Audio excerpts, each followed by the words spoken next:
Hi, Jennifer. Welcome to the Integrative Health Coach Success Podcast. Hi, how are you? I'm good. We're so excited to have you.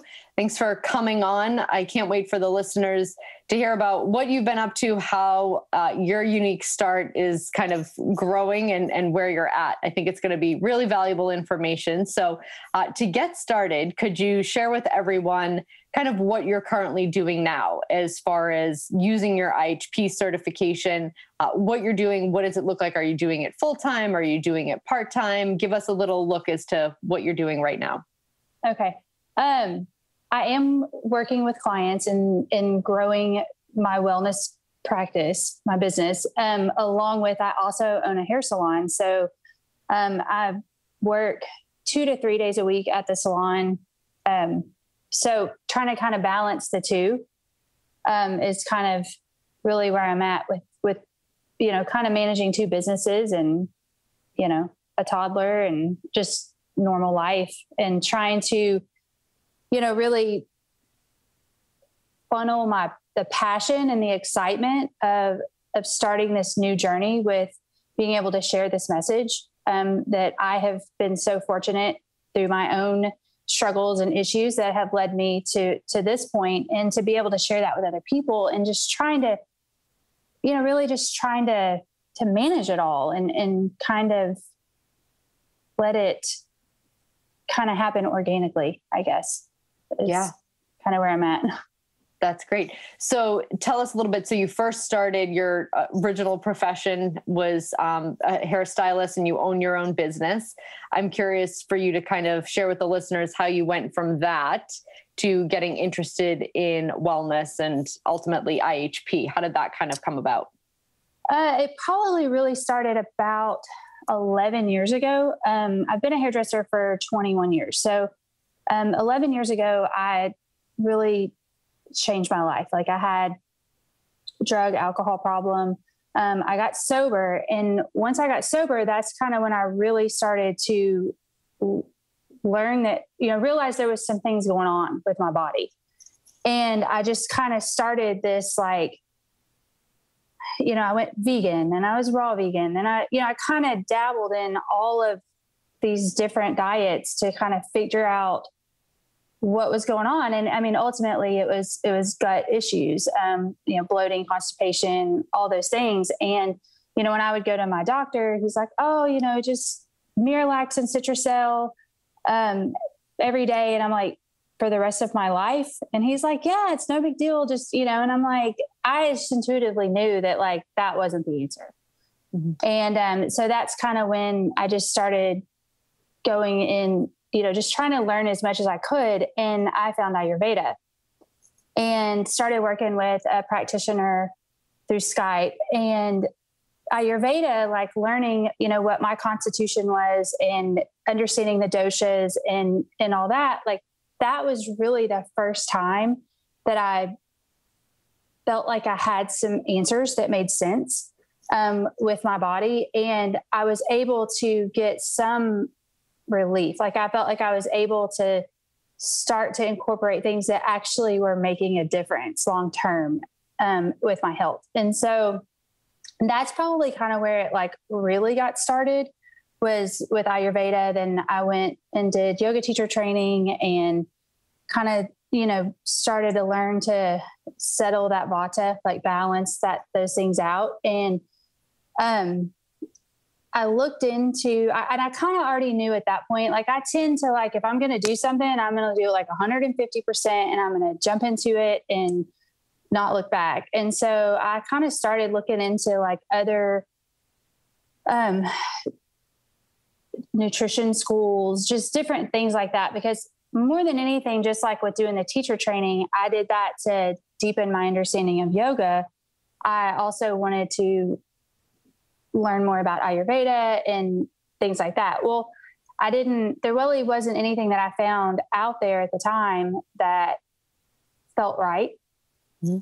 And, so I, kind of fast forward, I went through, my son's adopted, and I went through that whole process, which was very traumatic, and, kind of all this stuff and the progress that I had made through all those years kind of just, I was adjusting to being a new mom, like, and then still going through the adoption, and everything just kind of like went to the wayside, like my health, my body. And I just started having some like I got the flu in like July, and then I like hurt my knee, like just weird things. And so I kind of got in like this really just deep kind of dark place a little bit, like just trying to manage all that. And so I'm like, okay, what can I do? And so I started, I was like, let me just start listening to some podcasts, because I knew that would kind of immediately start getting me. And so I stumbled upon Melissa Ambrosini, and a podcast that she had done with Dr. Cabral. And I listened to that, and I like immediately was like, this is my people. Like, this is what I've been looking for. Like how he combines all of, and the Ayurveda was obviously the big thing at first that like got my attention. And then as I listened to him more, and it all made sense. Like it was all making sense to me. And so then I pretty much immediately signed up for IHP. And that's kind of, I was able to then, work on my own health, while, in school, in the program. And so, it's absolutely been life-changing for me personally, especially like to deal with gut issues on a daily basis that, my gut, my stomach would hurt so bad it would take my breath. Like, and just to be able to eat and live, like, I feel like I can live like normal now. And so, as that kind of translates into the parallel of working with clients in the salon, like, I get the joy of getting to work on people's outsides, but that's pretty temporary. That good blowout and that awesome color is temporary. That doesn't translate into something long-term. And so listening to these women day in and day out, and, the issues and things that they deal with, that they don't get any answers for, that they're just band-aiding the symptoms. I just felt like that I have no choice but to carry this message. Mm-hmm. So I feel, it's kind of a short story to a long journey. I don't know, but, so yeah, that's kind of where I'm at now. And now just trying to figure out what to do with all of it, and not just bomb it on every single person that I come in contact with, of, all the stuff that I learn, and that I learned from, especially starting to read labs, once that started to take place. I feel like when I get that notification, in my email that I have, labs in my folders to read, it's better than Christmas. Just to be able to see that and really see that look inside of people and what's really going on, and to feel like that I can really help them. And that if I can't, I know a team of people through you and the whole IHP community that can help them if I can't. And so, yeah.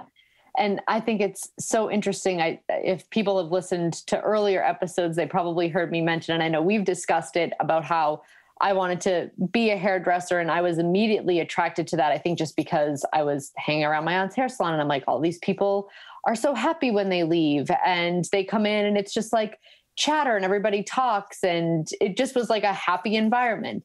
And I actually have never made the correlation to what you just said, which I think is so interesting, is that is probably a temporary happiness. They probably feel so happy when they're in the salon because they did just get a great blowout, and, they're going to go home and they feel great. But like you said, it's temporary. And then what are they left with 3 days later after their hair's washed and it doesn't look so great anymore?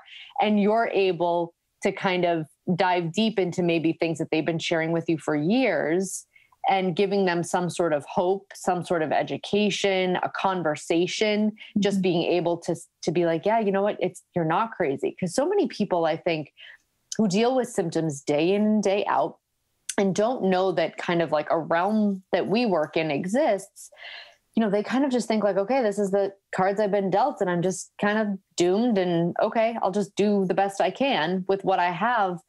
But to come across somebody like you who can relate, but also give them the hope, right? That like, no, actually you don't have to live like that. There's things that you can do. There's reasons why you feel the way that you do, and we can figure out what those are. Mm-hmm. It can be so inspirational to people. So I'm curious, does a majority of your clientele right now, does it stem from some of the salon work that you're doing? Are you able to kind of use that as a client funnel to the IHP stuff? Yes, that is, that's how I've gotten all of my wellness clients, somewhat through that way, even if it's a client that told someone to reach out to me. But yeah, it has been. And I think that will just continue to grow. And just being able to, almost as like my service work to, like I was having a conversation yesterday with a client, and she was talking about some things and, just to be able to share with her, like, you have to have breakfast, like the fasting and, a smoothie and, just to be able to share those very basic things mm-hmm. that we think are just like what we do every day is normal. But to them, like just making that really small change is going to make such a difference in their day, like, and in how they feel. So yeah, I mean, it's like it does funnel into like actual wellness clients that I run labs with, but then also it's like service work. Also, it's like my ability to give back, Yes, of course. And your little unique thing that you offer while you're doing someone's hair, you have this whole other skill set that you're able to just share with them. And like you said, little tips and tricks can make all the difference in how somebody feels. Mm-hmm. So let's switch gears a little bit, because I know you're a mom and you're a wife and you're a business owner to something separate than IHP. So I'm curious, do you find it hard to juggle it all? How do you juggle it? I think lots of our guests so far have talked about how they've just, done IHP and they've started a business. They've kind of put all their eggs in one basket. And sometimes that's not the right step for everybody based on their personal life, based on how they feel. So I'm curious to get your perspective and kind of how you've worked with still maintaining the salon and kind of incorporating IHP. What do you kind of do to stay sane through it all? It takes a lot. Thank God for, daily routines. But it's been a huge struggle because the passion side of me wishes that I was in a place where I could just put all of it into IHP. But that's not the case. And ultimately, like I wouldn't want to do that. Just because I've grown this business for the salon business for 21 years. And I have relationships with people that I've done their hair since I was 19 years old. Mm-hmm.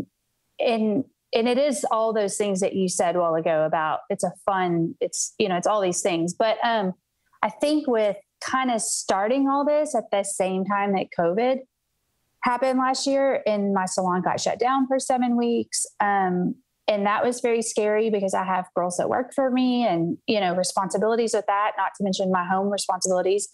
And so I just kind of, not only was the excitement and the passion, but it was the panic of like, I have to build this business. Like I have to build this like business that I can work from home and help these people. And so it was that fear, which, it's never good to do anything out of fear, but then the passion too. So like really trying to like bring the fear down and the passion up, if that makes sense. But well, not really, because the passion was there, but it really just kind of pushed me to where I did lose sight of the salon and what has supported and carried me mm-hmm. through basically my entire adult life. And even just losing sight of what's important at home. Like I was so busy always like creating content and recording stories, and then reels came out. And then, there's all this pressure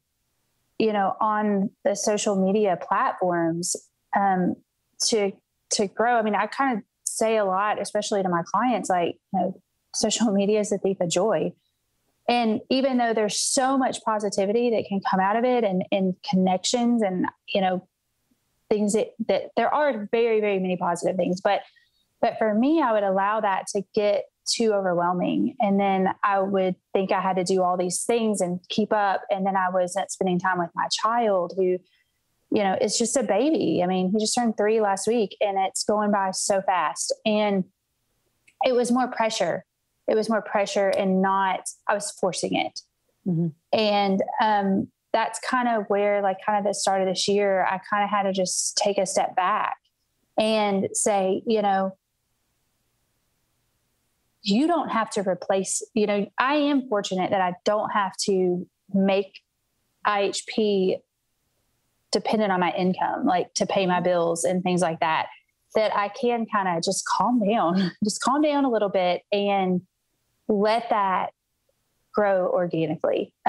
Because it was really the way I was behaving behind the scenes was against everything that I was saying to my clients at the salon, that I was saying to my wellness clients. I wasn't being authentic to my belief systems. And so that's kind of where I've been over the last few months, is just trying to figure out how to navigate through all that and to just be able to tell myself, like, it's okay if you don't post that whatever on Instagram surprisingly enough, like, when I kind of stopped my focus solely on that, I started getting busier and busier with wellness clients, just from referrals from people that I know, because I do have that platform to talk to people every day.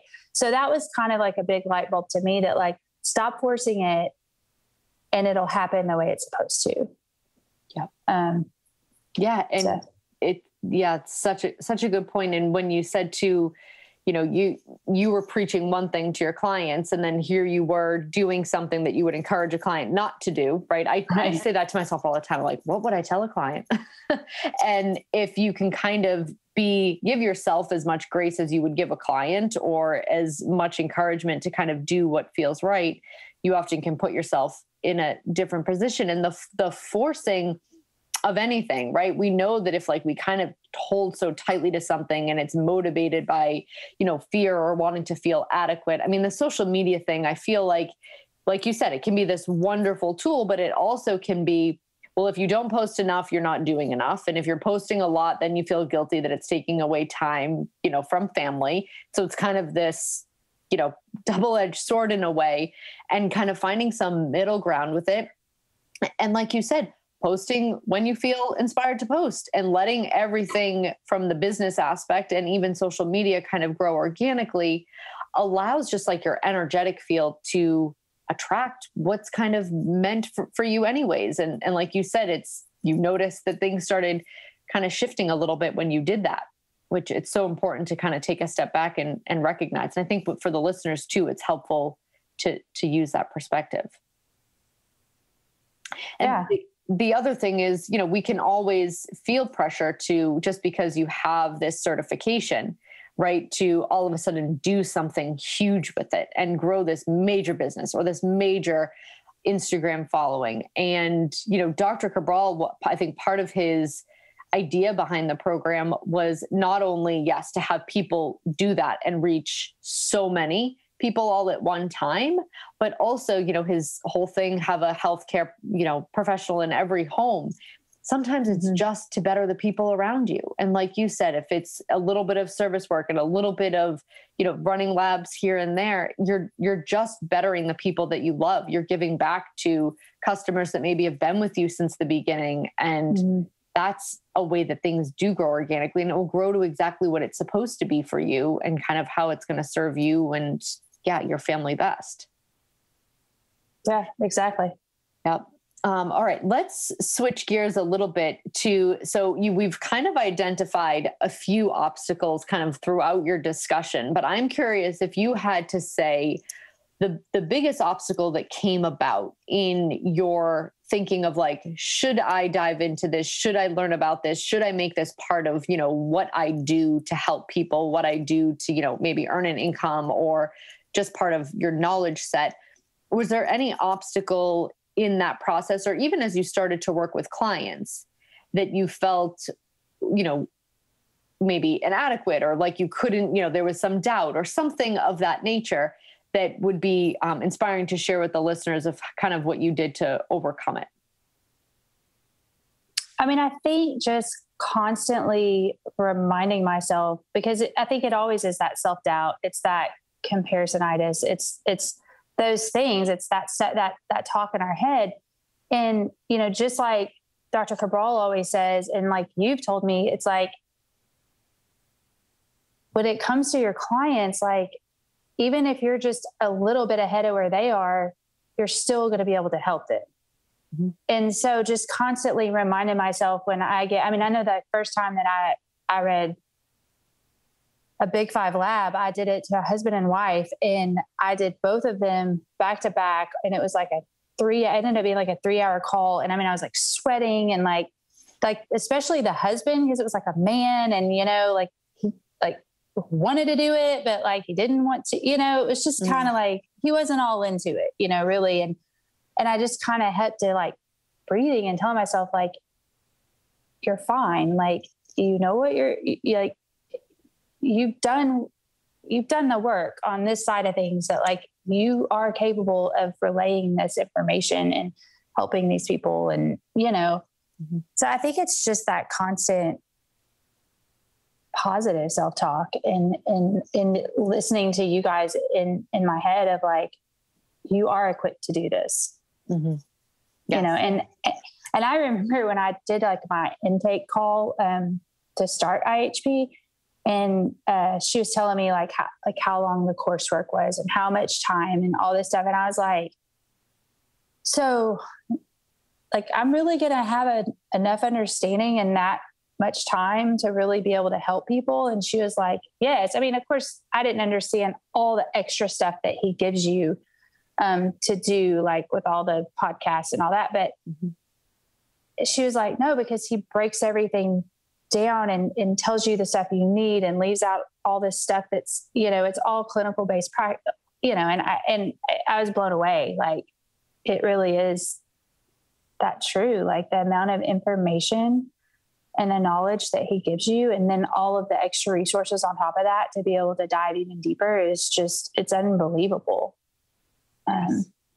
Yeah. And I think I shared with you at one point, because it's something that Dr. Cabral said to me early on when I was just starting out, over 10 years ago, doing health coaching with him, which was, you're still the expert.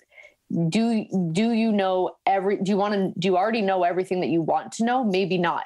Do you know as much as the health coach next to you? Maybe not, but you still know more than the person who needs the help, and you still know enough to help them, and they need help. And no matter what you share with them, it's likely going to help. And that's the beauty of things like follow-ups too. And clients that kind of stay with you as you learn, you continue to share with them, and they get better as you learn more. But when it comes to, so many people just need help with the fundamental basics, that even just sharing, like you said, encouraging a client to eat breakfast, just sharing fundamental basics with them can be so life-changing for so many symptoms that you might not even think in that moment, well, I bet if I tell her to eat breakfast, her sleep will get better, her mood will get better, and she'll probably have more energy. But maybe all those things happen, and it was just out of a simple conversation about eating breakfast. So you don't have to be an expert in every single thing to be helping people to the degree that you are. I think that's, it's kind of saying the same thing again, but it's like, everything doesn't have to be this big, huge thing. Like, I don't have to come up with all this mind blowing stuff. Like, it's 80% of your results come with, it's the small little things that you do on a daily basis that get you, where you need to be. Yes. And sometimes those are the hardest for people to change. There's a lot of people that come and they're like, okay, do you have like a pill for making my eyelashes grow? Or do you how can I change this? And it's like such a small thing that they want to get better, and they're not willing to work on their sleep or lower their stress or change their nutrition or exercise more. And sometimes those things can be the hardest to get somebody on board to change. They can also be the most, rewarding when it comes to symptom changes. And so sometimes just being a sounding board and an educator for the basic stuff can lead you to a ton of change to where you don't need all those specialty supplements and whatnot. And you, of course, know all of that. And you can come out of IHP being able to offer that to so many people. Yeah. I mean, I think probably if I have this conversation one time a week, I have it 20 times a week. It's just educating people on stress and how the body reacts to that, you know, and stress isn't just external stress. It's internal stress that's going on, you know, with your gut, with heavy metals, with, you know, all the things that we work on. And it's like, it's not just, oh, I'm stressed with work. It's, you know, and explaining that like your body reacts the same, whether you're in the woods running for your life or you're sitting in traffic, you know? And I think that we're just not taught any of those things. Like we don't have this general understanding of how our body works. Yeah. And we're not taught it. Not only are we not taught it, but we're also conditioned to think that it's normal to be running at the pace that we are. And for women, especially, I share this with women all the time. Like our bodies were not we're not designed hormonally to be doing 400. They're working full time, raising 3 kids, then doing, you know, a side hustle, and all of those. We have so much more opportunity now than we ever did before, but we can feel pressure just because we have the opportunity to take it and run. And like, you're almost slacking if you don't. And most people don't understand how, yes, that drive and that success and helping people can be a wonderful, beautiful thing, but it can take a toll on your body in a way that like your internal system is not perceiving it as something wonderful and great. And we can end up getting internally, physically run down, even though we're kind of thriving in a different way. And it is hard to kind of convince and teach people that there's a difference between the two. And just because someone's happy running a mile a minute doesn't mean it's necessarily good for their system, along with, you know, not to mention all the other things that could be going on with the gut and heavy metals and all of that. But I think we're really conditioned as a society, like if you're doing it all, you're doing good, versus if you're kind of taking a step back and you're doing it slower, well, like you could be working harder, and what's preventing you from, you know, doing more. It's a conditioning thing. I feel like that so many people have to overcome. Yeah. Which is the hardest.